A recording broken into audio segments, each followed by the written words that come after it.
always a pleasure catching up with our next guest. George M. Johnson is the New York Times best-selling author of All Boys Aren't Blue, which shares the reality of life growing up in this country as a Black queer person. 1 year after it was published in 2020, it became the second most banned book in the country, putting George among the most banned Black authors. But they refuse to be silenced, fighting back every step of the way, including right now with the paperback release of All Boys Aren't Blue. Tam fam, back for a third time. Please welcome author and activist George M. Johnson! Oh, my God. Oh, beautiful. Of course. Oh, my God. Of course, you never disappoint. Never disappoint. How gorgeous you are.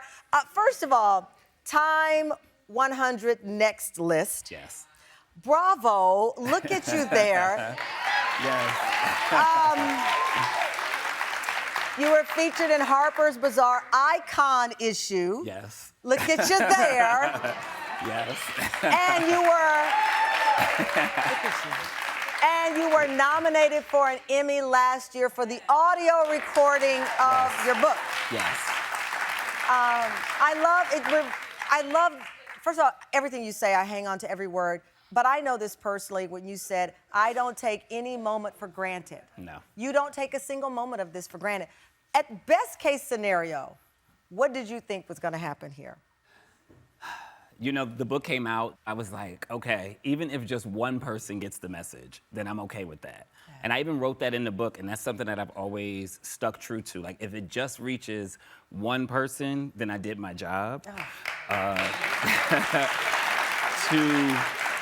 To watch it now be in 6 different languages and reach hundreds of thousands of people in a myriad of ways is something that is beyond my wildest dreams. Oh.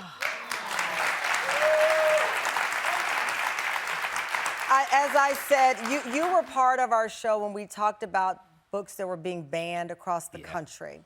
Yeah. Even I could not have imagined September 22, the assault that was coming our way, right? And what I mean is our way, because whenever a book is banned, it damages everyone. Yeah. Everyone, because the book that you need to read might be next on that list. Absolutely. And so there you were, this ongoing federal lawsuit against a school district in Florida that banned your book. Yeah. This is the outfit you wore to court last month. Yes. Yes.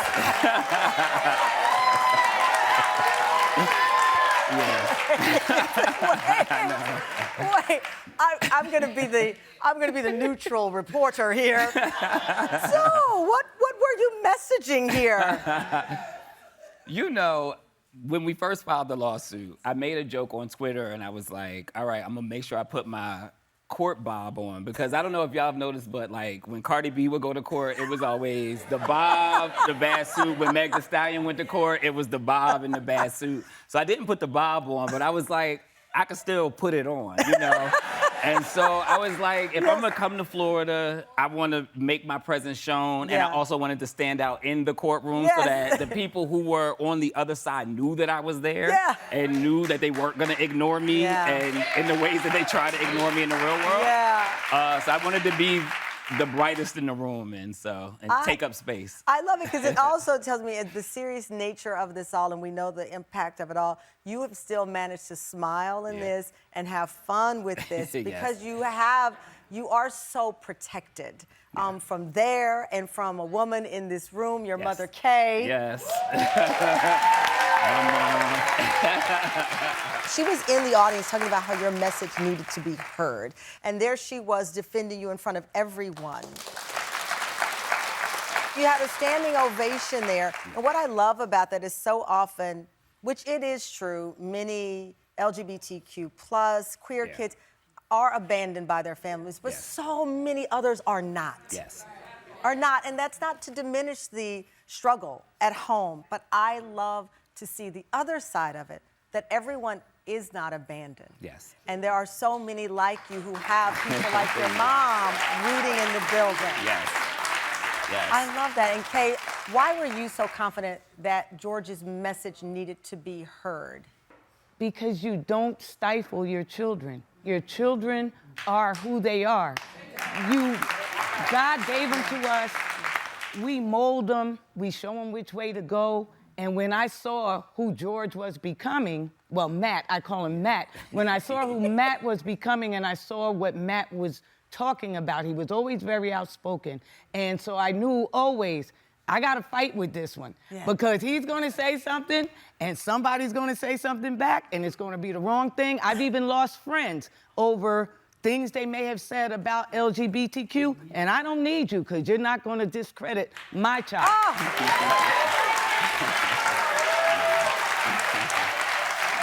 Your mother's getting a standing ovation.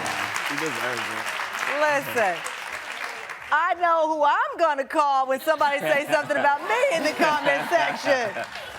Your latest book, Flamboyance, The Queer Harlem Renaissance, I Wish I'd Known. Yes. That is so beautiful. Yes. It hasn't come out yet. It is, so this is, by the way, You are debuting. This is an exclusive look at the front cover.